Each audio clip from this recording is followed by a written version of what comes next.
बिस्मिल्लाहिर्रहमानिर्रहीम। अस्सलाम वालेकुम स्टूडेंट्स। आज हम स्टार्ट करें एक्सरसाइज 4.3 और उसमें हम करने वाले हैं एएम्स। एएम्स का मतलब वो टाइम वाला एएम नहीं, ये एएम है अरिथमेटिक मीन। अच्छा, अरिथमेटिक प्रोग्रेशन हम पहले 4.2 में कर चुके हैं। आप लोग वो वीडियो भी देख सकते हैं कि वो कैसे सॉल्व होते हैं, उनका फॉर्मूला क्या है, बहुत ईजी है वो। अब हम कर रहे हैं 4.3 में अरिथमेटिक मीन। अच्छा, हमारे पास जो पहला क्वेश्चन है और सॉल्व किस तरह होगा उसको स्टार्ट करते हैं। ये है हमारा पहला क्वेश्चन। ये अरिथमेटिक सीरीज ही होगी, इसका हमें अरिथमेटिक मीन मालूम करना है, तो मतलब इस दोनों के दरमियान वाली वैल्यू मालूम करनी है। तो इसका मतलब कि आपके पास ए एम का फॉर्मूला कुछ इस तरह से है, a plus b divide by 2। आप लोग सोच रहे हो कि ए क्या है बी क्या है। जो ये वाली टर्म है फर्स्ट वो ए है और ये वाली टर्म जो है वो बी है, और आपको दोनों को सिंपली ऐड करना है और डिवाइड कर देना है, आंसर आ जाएगा। तो आप लिख देंगे भाई ए बराबर है 18 के और बी बराबर है 26 के, and then apply into formula. और फॉर्मूला हमारे पास है a plus b mean 18 plus 26 और डिवाइड बाई 2। तो हमारे पास ए एम आ जाएगा, जो कि क्या होगा। पहले तो आप इनको जमा करेंगे और फिर आप करेंगे डिवाइड। तो 26 और 18 का सम क्या होगा, 44। 44 आया इनका sum. Two division, two one ज़ा, टू टू ज़ा एंड टू टू ज़ा। तो पहले क्वेश्चन का answer A M arithmetic mean आ गया 22। चलिए सब सेकंड क्वेश्चन करते हैं।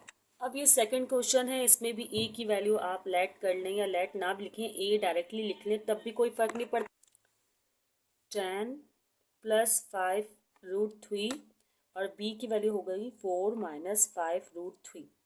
फॉर्मूला ए एम का आप लिखेंगे जो कि है a plus b divide by 2। फिर ए एम, ए क्या है हमारे पास 10 + 5√3 और प्लस 4 - 5√3। अब ये प्लस का और माइनस का 5 कैंसिल हो जाएगा, खैर 2 तो लिखती हूँ पहले मैं। और 10 और 4 जाएंगे 14। तो 14 को आप कर देंगे डिवाइड, 2 से 2 वन ज़ा और 2 7 ज़ा। तो आपके पास आंसर आ गया ए एम 7 इस क्वेश्चन का। अगर आप सीरीज बनाकर चेक भी करेंगे तो आप चेक भी कर सकते हैं। तो ये तो क्वेश्चन हो गया यहाँ पर सॉल्व। इसी तरह आप ये वाला क्वेश्चन कर लेते हैं। ए की वैल्यू जो है 3a + 2b ए की वैल्यू है और बी की वैल्यू जो है वो 5a - 6b है। फॉर्मूला ए एम का वही है, a + b डिवाइड बाई 2। वैसे फॉर्मूला लिखकर दिखाने की ज़रूरत नहीं है अब आप लोग को, क्योंकि आप लोग समझ तो गए हैं। चलो नेक्स्ट टाइम से मैं ऐसे ही करती हूँ डायरेक्ट। और a की वैल्यू 3a + 2b और प्लस 5a - 6b और डिवाइड बाई 2। अब ए को इसे सॉल्व कर लें तो आपके पास आंसर आएगा 3 और 5 कितने होते हैं, 8 होते हैं। 8a और 2 और 6 भी 8 ही होते हैं। तो नहीं सॉरी, प्लस माइनस माइनस, तो ये हो जाएगा माइनस का 4b, है ना। ठीक है, और ये है 2। अब क्या करना है, अब देखें इन दोनों में क्या कर सकते हैं हम कि सोल्यूशन। इन दोनों में 4 कॉमन है, तो आप 4 कॉमन ले लें। तो यहाँ पर आ जाएगा 2a और यहाँ पर 1 बचा है तो 1 लिखते नहीं, और b और यहाँ पर 2। तो 2 वन ज़ा और 2 टू ज़ा। तो इसका मतलब यहाँ पर आपके पास ए एम का आंसर आ गया 2a - b। इजी था ये क्वेश्चन। तो अब इसका एक और पार्ट भी जल्दी से हम कर लेते हैं। अब ये क्वेश्चन कर रहे हैं ए की वैल्यू और बी की वैल्यू, यकीनन यही है, मैं डायरेक्टली अप्लाई कर रही हूँ। A m = a + b divide by 2। वैसे ये एमसीक्यू इसमें आते हैं तो हमें इतने स्टेप करके दिखाने की नीड नहीं पड़ती, बस इतना करना होता है कि हमें 7√5 आयोटा प्लस 8 - 7 5 आयोटा। अब ये माइनस का, सॉरी ये प्लस का है क्वेश्चन में, ठीक है, तो ये प्लस का हो जाएगा। अब ये माइनस का 7√5 प्लस के 7√5 से कट जाएगा और यहाँ तो 2 है ही। तो हमारे पास आंसर क्या आएगा, 5 + 8 13 और 2। इस बार कैंसिलेशन नहीं हो रही, तो यही हमारा आंसर जो है वो हो जाएगा। आप चलिए इसे नेक्स्ट पार्ट करते हैं। अब ये क्वेश्चन है हमारे पास, इस पे भी आपने यही करना है कि ए एम लिखें फॉर्मूला। डायरेक्ट कर लेना हम थोड़ा सा। 3² - 5a + 6, इसमें मैंने साइन में कोई गलती नहीं की है इंशाल्लाह। और माइनस का है ना ये, तो यहाँ प्लस होता है फॉर्मूले का, तो माइनस प्लस माइनस का a² + 7a - 4 इस तरह लिख देंगे। वैसे तो अब यहाँ पर आप 2 लिख देंगे, ठीक है। अच्छा, अब करते हैं सॉल्व। सॉल्व किस तरह करेंगे कि भाई देखें, ये 3a² है माइनस का 3a² में से a² जब माइनस करेंगे तो आएगा 2a²। ये माइनस का 5 है, ये प्लस का, तो माइनस प्लस माइनस, तो 7 में से भी जब 5a माइनस करेंगे तो माइनस का 2a आना चाहिए, प्लस का, हाँ प्लस का आ जाएगा 2a, ठीक है। फिर आप जब 6 में से 4 माइनस करेंगे तो आएगा 2, और ये डिवाइड में 2 तो है ही, 2 ले लें आप कॉमन, 2 कॉमन हो गया, a² प्लस a प्लस 1, और डिवाइड में 2, तो ये 2 से 2 कैंसिल, तो आपके पास फाइनल आंसर आया am is equal to a² plus a plus 1, ठीक है। अब इसी तरह आप इस क्वेश्चन को भी सॉल्व कर लें। am, ये आपका 6th क्वेश्चन है जो कि मैं आप लोग को ही करने के लिए कहना चाहती थी, लेकिन चलें कोई बात नहीं, मैं ही कर लेती हूँ। ये मैंने a और b की वैल्यू लिखकर डिवाइड बाय 2 कर दिया। अब क्या होगा, अब यही होगा कि 3a में से 5a में से 5a और 3 हो जाएंगे 8a हो जाएंगे, और ये माइनस का 5 प्लस का 3 तो हो जाएगा माइनस का 2, और डिवाइड बाय 2 तो है ही। फिर आप ले लेंगे कॉमन 2 को, तो यहाँ बचेगा 4a माइनस 1, और ये 2 तो 2 से 2 कैंसिल, तो आपका आंसर होगा 4a माइनस 1। तो am यहाँ पर आपके पास आ जाएगा 4a माइनस 1। तो यहाँ जगह नहीं है, मैं नहीं लिख रही हूँ, लेकिन आप लोग इसको याद रख लीजिएगा। चलें आप क्वेश्चन नंबर 2 करते हैं इसी तरह का। ठीक है स्टूडेंट्स, क्वेश्चन नंबर 2 है जिसमें कह रहे हैं कि इंसर्ट 3 एम्स बिटवीन 3 एंड 11। इसका मतलब इस बार 3 और 11 के दरमियान एक टर्म नहीं 3 टर्म्स हैं, मतलब A1, A2 और A3। ठीक है, तो इसका मतलब हम बहुत simple formula A is equal to A plus b divide by 2 नहीं लगा सकते, इसको किसी और तरीके से सॉल्व करना होगा। तो इसके लिए हमने एक फॉर्मूला पढ़ा हुआ है जो कि जनरल फॉर्मूला है हमारा, AN is equal to a plus n minus 1 d. अगर आप लोगों ने पढ़ी है या पीछे वाली वीडियो देखी हुई तो आप इस फॉर्मूले को जानते होंगे, नहीं तो आप उस वीडियो को ज़रूर देख लें। ठीक है, अब ए एन है ना, तो आप क्या करें, ए एन ये तो फर्स्ट टर्म है तो ये यहाँ आएगी, तो ए एन 1 2 3 4 5 ये 5th टर्म है, तो आप क्या करें, ए एन ले लें 5th, और ए इस तरह, और प्लस एन माइनस 1, एन की जगह यहाँ भी 5 ले लें, और 1 और डी।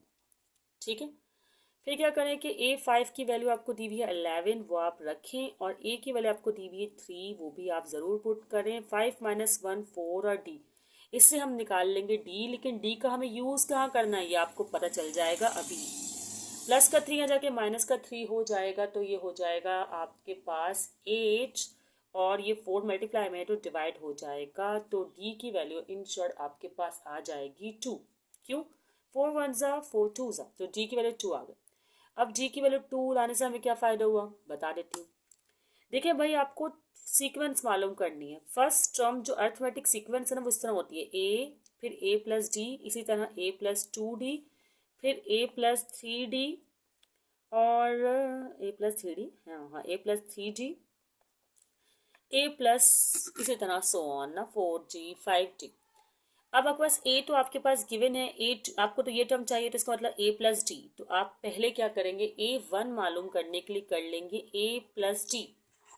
ठीक है, तो ए प्लस डी है हमारे पास, तो 3 प्लस 2, तो इसका मतलब A1 हमारे पास हो गया 5।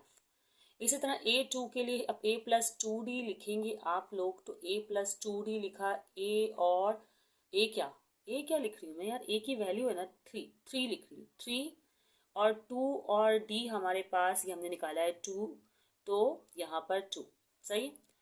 तो A2 हमारे पास क्या आएगा, 2 टू 4, और 3 में से 4 आप कर दें, माइनस नहीं है प्लस है, 3 में 4 आप कर दें ऐड, तो हो जाएगा 7। इस तरह A3 के लिए आप ए प्लस डी यूज़ कर ले, ए प्लस 2d यूज़ कर ले, ए प्लस 3d, ए प्लस 3d, तो ए हमारे पास है 3, और यहाँ पर 3 और ये 2, 3 टू 6, 6 प्लस 3 हमारे पास हो जाएगा 9। तो हमारे पास सीक्वेंस किस तरह की आ गई, अगर देखें तो हमारे पास A1 आया है 5, A2 आया है 7, और A3 आया है 9। तो सीक्वेंस में अगर लिखूं तो 3 तो हमारे पास है, A1 5, और फिर 7, और फिर 9, और ये 11 तो था ही, तो ये हमारा हो गया आंसर। ठीक है, तो ये आपके पास आंसर आ गया अर्थमेटिक सीक्वेंस। बहुत आसान सा क्वेश्चन था। पहले आपने बताया कि 3 टर्म मिसिंग है, फिर आपने एक जनरल फॉर्मूला लगाया इसका डी निकालने के लिए, और फिर बाकी सीक्वेंस की कंडीशन है, आपको पहले भी बताया हो, शायद मैंने वीडियो में नहीं बताया तो अब बता देती हूँ कि ये अर्थमेटिक सीक्वेंस की कंडीशन है, और इसको अप्लाई किया और सॉल्व किया। अगर अभी भी समझ में नहीं आया तो एक और इसी तरह का क्वेश्चन करके हम देख लेते हैं। ये क्वेश्चन बिल्कुल सेम इसी तरह सॉल्व होगा। आप सपोज कर लें कि आपको 4 टर्म मालूम करना है, तो फोर्थ को एक का नाम A1 दे दें, एक को A2, एक को A3 और एक को A4। और अगर पहली वाली तक की तरह कंडीशन बनाऊं, आर रिक्वायर्ड लिख भी दें कि ये आपको रिक्वायर्ड हैं, मालूम करने हैं।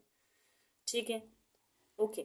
अगर मैं पहली वाली तरह कंडीशन बनाऊँ तो कुछ इस तरह है कि आपकी फर्स्ट टर्म जो A है वो स्क्वायर रूट 2 है, A1 मिसिंग है, A2 मिसिंग है, A3 और A4, और जो उसके बाद फिफ्थ टर्म है, मतलब फिफ्थ टर्म नहीं रह सकता, सिक्स है, तो वो है 12 और स्क्वायर रूट 12।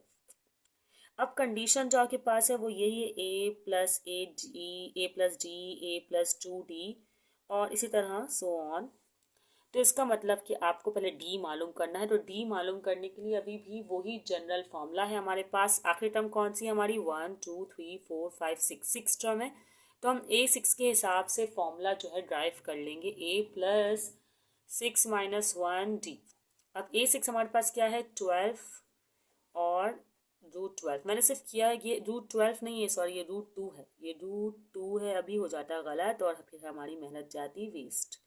ठीक है, तो खैर ये √2 है, सही है।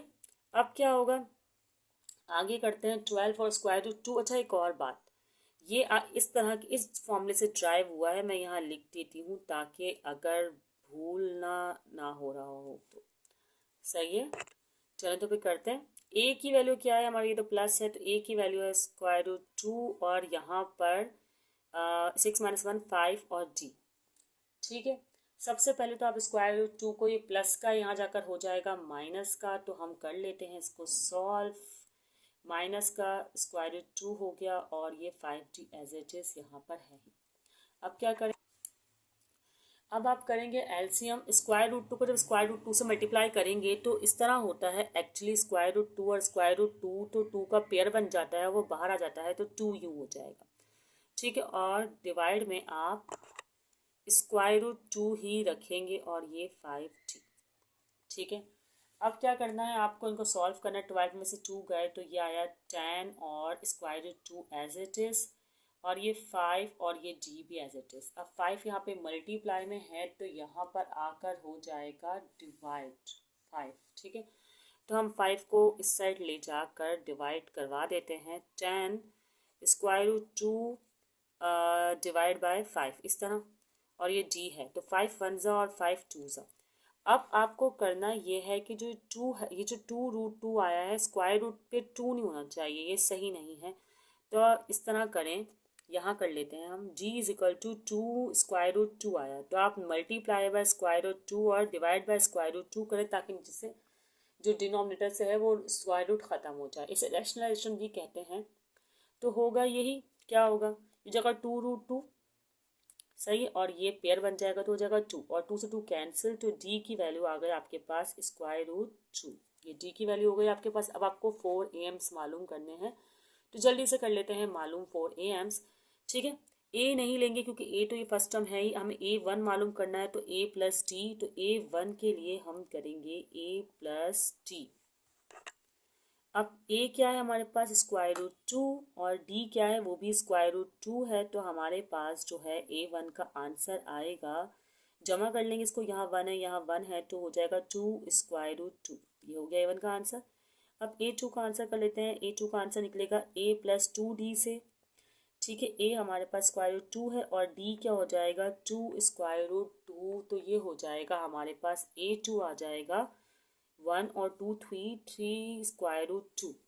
सही है, फिर इसी तरह A3 के लिए करेंगे हम, A+3D अब होगा, और a की वैल्यू है स्क्वायर रूट 2 + 3 स्क्वायर रूट 2, तो यहाँ पर A3 का भी आंसर हमारे पास आ जाएगा 1 और 3 4, तो स्क्वायर रूट 2 4 स्क्वायर रूट 2। फिर A4 ये लास्ट है हमारा a प्लस 4d होगा, जैसे a प्लस d फिर 2d plus 3d plus 4d, तो इस तरह a प्लस 4d और स्क्वायर रूट 2 और यहाँ पर 4 और स्क्वायर रूट 2, तो यहाँ पर A4 का आंसर आएगा हमारे पास 5 स्क्वायर रूट 2। तो इस तरह ये हमारे पास 4 AMs आ चुके हैं। एक ये रहा, इनको ज़रा मैं हाईलाइट कर लेती हूँ ताकि आप लोग को आसानी से नज़र आ रहा है। आप लोग चाहे तो स्क्रीनशॉट भी इसका ले सकते हैं अपने पास सॉल्व देख रखने के लिए, ठीक है। वैसे भी कोशिश होगी कि एंड में PDF फाइल अपलोड कर लूँ, लेकिन कोशिश होगी, कंफर्म नहीं है, ठीक है। अब आप इसको किस तरह लिखेंगे एंड में देखें आप, जैसे कि ये स्क्वायर रूट 2 है, लिखें आप स्क्वायर रूट 2, फिर A1 A2 A3 की वैल्यू लिख दें। A1 की वैल्यू है 2 स्क्वायर रूट 2, फिर A2 की वैल्यू है 3 स्क्वायर रूट 2, फिर A3 की इसी तरह की 4 स्क्वायर रूट 2 और 5 स्क्वायर रूट 2, और एंड में ये जो आ रहा है आपके पास 12 स्क्वायर रूट 2, इस तरह आप लिख दें। सही है, ये नज़र आ रहा है आपको? जी बिल्कुल, इस तरह ये आपका हो गया क्वेश्चन सॉल्व। अगर कोई क्वेश्चन हो तो आप लोग कमेंट सेक्शन में ज़रूर पूछ सकते हैं, और वीडियो को आगे दोस्तों को भी ज़रूर शेयर करें। अपना ख्याल रखिएगा, दुआओं में याद रखिएगा। अल्लाह हाफिज़।